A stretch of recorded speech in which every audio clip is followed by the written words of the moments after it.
Kehidupan dunia ini sebentar, saudara. Sebentar kehidupan dunia ini. Sampai kapan? Demi Allah, saudara. Kita ini membutuhkan sekarang. Laki-laki di sini yang hadir, yang mendengarkan suara saya dan ini mengikuti ceramah kita. Kita membutuhkan sekarang orang-orang mukmin yang imannya iman baja, bukan iman kerupuk. Yang kita butuh ini sekarang ikhwat sekalian dan akhwat di belakang sana yang mendengarkan saya dan mendengarkan ceramah ini. Kita butuh iman-iman baja yang kalau malam bangun dari ranjang lawan syaitan untuk sholat tahajud, bukan tidur terus-menerus. Kita membutuhkan iman baja ikhwat sekalian dan akhwat sekalian yang pada saat azan ke masjid, sholat, apapun tantangannya. Pada saat musibah datang bersabar mereka. Pada saat jihad dikumandangkan mereka berjihad di jalan Allah Subhanahu Wa Taala. Memang hidupnya untuk Allah Subhanahu Wa Taala. Kita butuh iman yang seperti ini.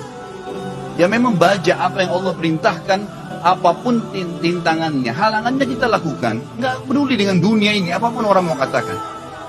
Akhwat kita di belakang sana, kami butuh sebagai laki-laki seorang ibu seperti Nusaybah binti Ka'ab, sahabat yang luar biasa.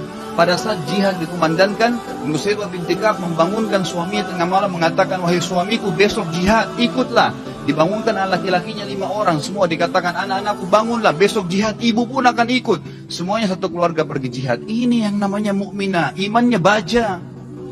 Bukan suaminya mau bangun sholat malam, sebentar mas, jangan bangun dulu. Malah kempes, dikempesin. Suaminya mau poligami, jangan, saya cemburu. Hukum Allah Subhanahu Wa Taala. Kita butuh wanita mukminah seperti Aisyah radhiyallahu anha. Waktu Nabi SAW menikah dengan Zainab, disambut oleh Aisyah dengan senyum, karena dia tahu ini hukum Allah. Gitu kan? Masalahnya imannya iman baja, bukan iman kerupuk yang diketuk langsung pecah. Nah ini yang membuat umat Islam lemah, karena iman kita kendor, kempes, nggak ada apa-apa. Sedikit godaan syaitan, dibisik sedikit langsung kendor. Pakai jilbab besar, kemudian digoda sama temannya, sedikit saja, oh kamu alim ya, ditinggalkan jilbabnya. Subhanallah. Kita butuh orang-orang mukmin dan mukminah yang hadir di majelis ilmu dengan iman baja. Memang mau mempelajari hukum Allah SWT halal haram. Sepertinya anda hadir ini iman baja namanya. Hadir di majelis ilmu sebagaimana orang-orang fasik. Mau berapa jam dari malam sampai subuh di diskotik, tidak rasa capek. Kemarin ada ikhwah bilang sama saya, Ustaz antum nggak capek dari pagi sampai malam ceramah? Saya bilang ya akhi, orang di diskotik dari malam habis isya pulang kantor, duduk nyanyi sampai kupingnya itu gendang kupingnya mungkin bisa pecah, musik dengan besar sampai subuh, minum khamr, mabuk, dia nggak rasa capek, merasa oh saya tadi malam terhibur. Kenapa kita sebagai orang yang beriman tidak mengatakan saya terhibur dengan majelis ilmu, saya terhibur dengan bertemu dengan para ulama, dengan sholat malam, dengan membela agama Allah Subhanahu Wa Taala? Ini yang dibutuhkan, gitu kan? Kita butuh seorang muslimah, saudari kita yang seperti Rumaisah radhiyallahu anha, yang pada saat suaminya sedih, dia menghiburnya, anaknya mati. Suaminya sangat sayang dengan anak laki-lakinya. Pada saat meninggal dunia, kata Rumaisah radhiyallahu anha, jangan ada yang sampaikan kepada suami saya bahwasanya anak ini sudah mati, karena suami saya sangat sayang dengan dia. Waktu suaminya pamit pergi ke masjid, sholat maghrib isya, pulang habis isya, Rumaisah berdandan, pakai minyak wangi, masak masakan yang enak sekali, lalu dilayani suaminya. Begitu pulang, suaminya diajak makan, digodain, dirayu, sampai berhubungan badan. Setelah puas suaminya kenyang, biologisnya selesai, perhatikan wanita mukminah yang faham di mana dia letakkan godaannya, imannya membawa dia bagaimana untuk bisa menghilangkan kesusahan suaminya, bukan jadi beban bagi suaminya. Dia mengatakan, wahai suamiku, dengan santun nih, anaknya mati, dia juga sedih sebenarnya, tapi bagaimana dia menghibur suaminya, dan dia tahu ketaatan pada suaminya, ketaatan kepada Allah Azza wa Jalla. Apa yang dia bilang? Wahai suamiku, bagaimana pendapat anda kalau seandainya tetangga pernah pinjamin sesuatu, lalu saatnya tetangga memintanya, pemiliknya minta benda itu, apakah kita akan mengembalikan? Kata suami, itu tentu saja, itu hak orang. Kata Rumaisah dengan tenang, dengan sangat luar biasa kasih sayang sama suaminya, dia mengatakan, wahai suamiku, kalau begitu berharaplah pahala dari Allah, karena ya, Allah SWT yang menitipkan anak kita telah mengambilnya. Suaminya langsung marah, mengatakan, kenapa kau tidak cerita dengan saya, wahai Rumaisah?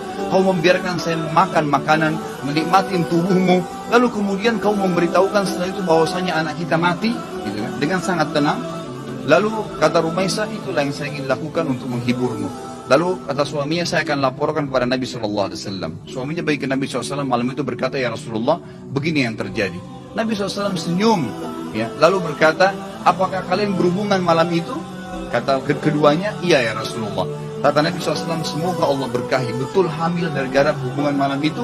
Dan tahun depannya lahir seorang anak mujahid dari kalangan sahabat yang hanya besar mati syahid di jalan Allah Subhanahu Wa Taala. Ini yang kita butuhkan, orang-orang yang punya iman, ikhwas sekalian. Sampai kapan kita mau berlalai-lalai, gitu kan? Sampai kapan kita mau berlemah-lemah? Malu dengan pakai busana muslim, subhanallah, gitu kan? Malu dengan simbol Islam, subhanallah. Enggak usah jadi muslim sekalian. Saya berapa kali nasihati ikhwah dan akhwat saya, kalau ada yang bertanya, Ustaz, ada satu tetangga saya, ada saudara saya murtad, bagaimana saran Anda? Saya bilang, tinggalin dia. Islam gak butuh dengan orang murtad, biarin dia murtad, masuk neraka sendiri.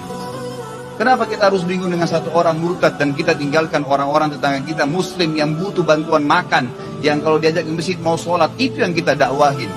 Orang yang tidak mau iman tinggalin aja, gak usah diikutin, gitu kan? Ngapain kita berjalan di belakangnya merayu dia untuk supaya dia kembali ke dalam Islam? Gak usah. Doain mungkin, mendakwahin boleh, tapi gak usah kita sedih, ya kan gitu. Jadi kita harus meletakkan semua pada tempatnya masing-masing. Kita butuh figur Abu Bakar yang semua tegak dengan keyakinannya. Figur Umar yang memang syaitan lari dari dia. Tahu kenapa ikhwas sekalian syaitan lari dari Umar? Karena Umar betul-betul yakin semua yang Allah perintahkan benar, yang dilarang itu salah, ditinggalkan. Dan Umar bin Khattab semuanya dengan tegar, dengan iman baja yang dia lakukan. Malam bangun sholat, nggak ada ceritanya syaitan mau godain ditepis sama dia, nggak ada. Syaitan hanya habis akal. Bagaimana caranya goda orang seperti ini? Nggak bisa. Jadi kan? Karena dia betul-betul memang itu sih ditinggalin. Dan itu hanya dengan iman, ikhwas sekalian. Hanya dengan iman. Sampai kapan kita mau terus-menerus membiarkan iman kita sehari begini dan sehari begitu? Sampai kapan antum mau mengatakan, dan perempuan di antum di belakang mengatakan, sampai kapan kita mau mengatakan, oh iya nanti, oh iya ya, sampai kapan oh iya ini? Sampai malaikat pun mencabut roh kita baru kemudian kita mau sadar? Subhanallah. Majelis ilmu seperti ini tujuan utama mengubah menjadi orang yang lebih baik. Kalau antum datang di sini dan tidak bisa mengubah, antum bisa rajin sholat malam, antum rajin menjaga hukum-hukum Allah SWT, meninggalkan yang haram, menikmati yang halal. Perempuan-perempuan di sana di belakang, kalau anda datang ke sini tidak bisa mengubah dan tutup aurat, anda lebih baik daripada sebelumnya. Anda bisa mengatur, ya, menikmati apa yang halal, tidak memulihkan aurat anda di sana sini, maka jangan hadir. Nah, majelis ilmu tujuannya untuk itu, melahirkan orang-orang yang imannya iman tegar, iman baja, yang memang tidak mudah goyah, ikhwas sekalian. Kadang-kadang subhanallah baru diminta waktunya untuk sholat malam, kita nggak mau bangun sholat malam. Bagaimana kalau diminta ditumpahkan darah jalan Allah Subhanahu Wa Taala? Sudah sulit, kan gitu. Baru diminta infak saja, sudah beragam macam bisikan syaitan, kita sudah mengiyakan bisikan syaitan itu. Bagaimana kalau diminta infak jalan Allah Subhanahu Wa Taala? Mengorbankan seluruh harta, pakaian kita bahkan kalau perlu dijual untuk itu. Ini semua karena cinta terhadap dunia yang berlebihan. Allah musta'an. Semoga Allah SWT yang di langit sana yang melihat kita ini menjadikan kita orang-orang yang terpilih di kalangan hamba-hambanya, yang dipenuhi imannya dengan iman baja insyaAllah dalam hati dan meninggal dalam keadaan syahid.